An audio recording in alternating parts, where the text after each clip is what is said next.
Good morning, friends. I am Anikant Mishra, Modern English School, New Area. Today, again, we are going to discuss some of the important questions of lesson 3, metals and non-metals. The very first question, that give reason melting and boiling point of ionic compounds are high. Why do the ionic compounds have high melting point and boiling point? So due to strong electrostatic force of attraction, the ionic compound has a high melting point and boiling point. Next, why ionic compounds in the solid state do not conduct electricity, whereas in the molten state or in their solution form conduct electricity. Ionic compounds do not conduct electricity in the solid state, whereas it conducts electricity either in their molten state or in their solution form.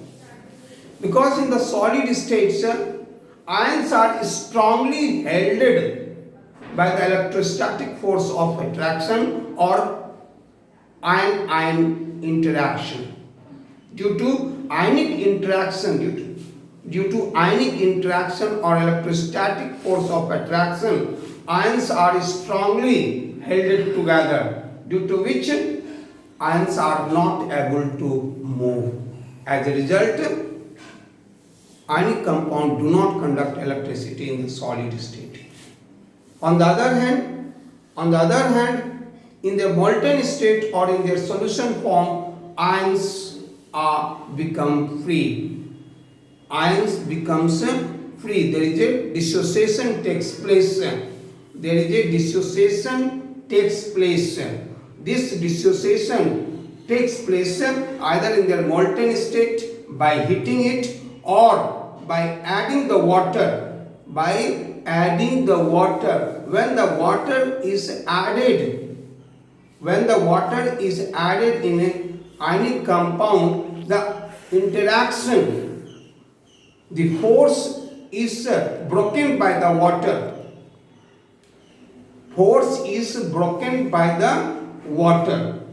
As a result, ions becomes free.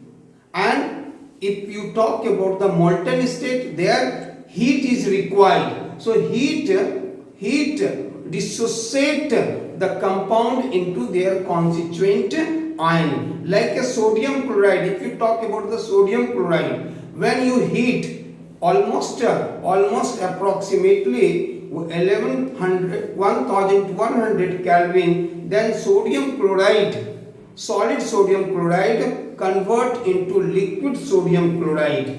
So now when it converts into liquid state, then it dissociates into ions, free ions, Na plus and Cl minus ions. We are talking about the molten state or fused state. On the other hand, when you add the water, this water being a polar in nature, water is a polar in nature. Due to polar nature of water, the water is able to dissociate the force acting between the Na plus and Cl minus ion. So when water dissociate this force, then sodium chloride dissociate into sodium ion and chloride ion, and these ions are responsible for the conductance of electricity. Okay, now next question.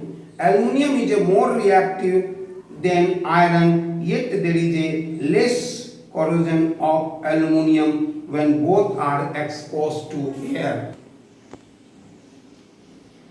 So in the reactivity series, Aluminium is above than iron, but on the basis of the corrosion,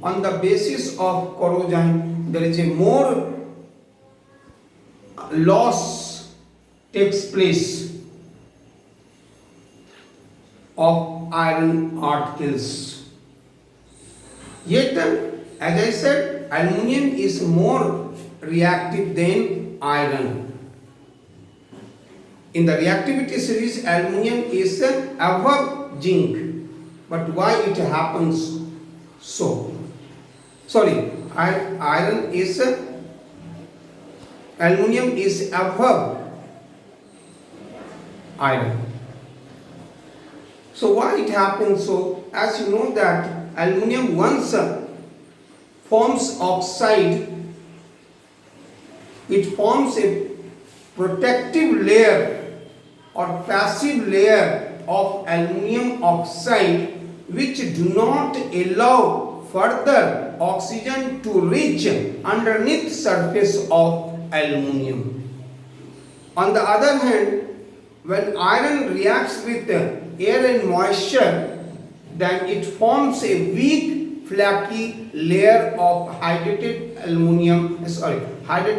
ferric oxide. That is a weak nature. Easily it is removed by any simple mechanical force.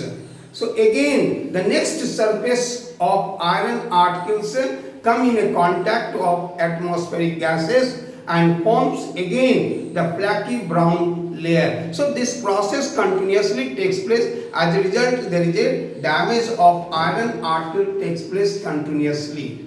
But with the case of aluminium, it does not happen. Now next, solder is used for welding electrical wires together. Now I forget to mention while I was discussing about the objective of alloy formation. One of the important objective of alloy formation to lower the melting point.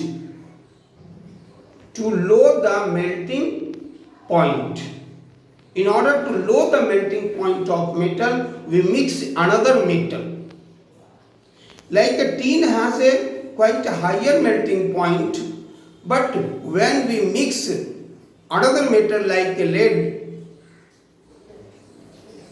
lead and tin 50-50, we call as a solder, which is used in a electrical work to join together. So solder has a lower melting point. That's why it is a widely used in a electrical work to join two wires or two surfaces together, in which lead and tin metals are present in the ratio of 50, in the ratio of 1:1. A sulfide ore is converted into oxide to extract the metal.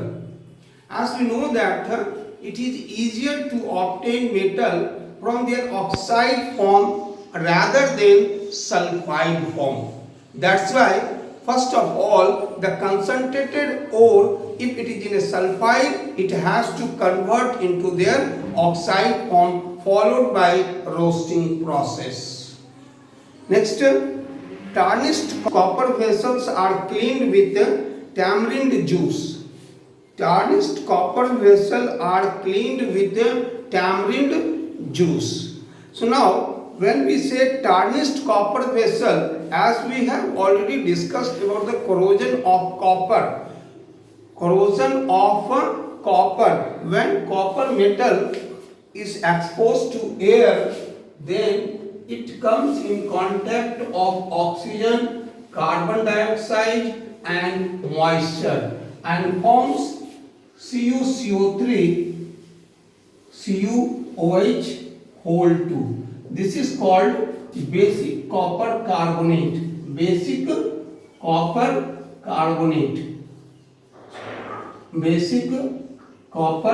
carbonate. It means it is a basic in nature. So when the tamarind juice, Tamarind juice is a acidic in nature.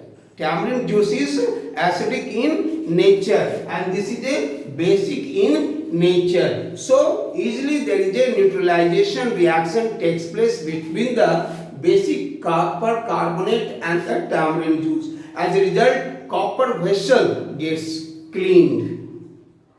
There is a neutralization reaction takes place between the basic copper carbonate and the tamarind juice. As a result, the copper vessel gets cleaned. Thank you. Have a nice day.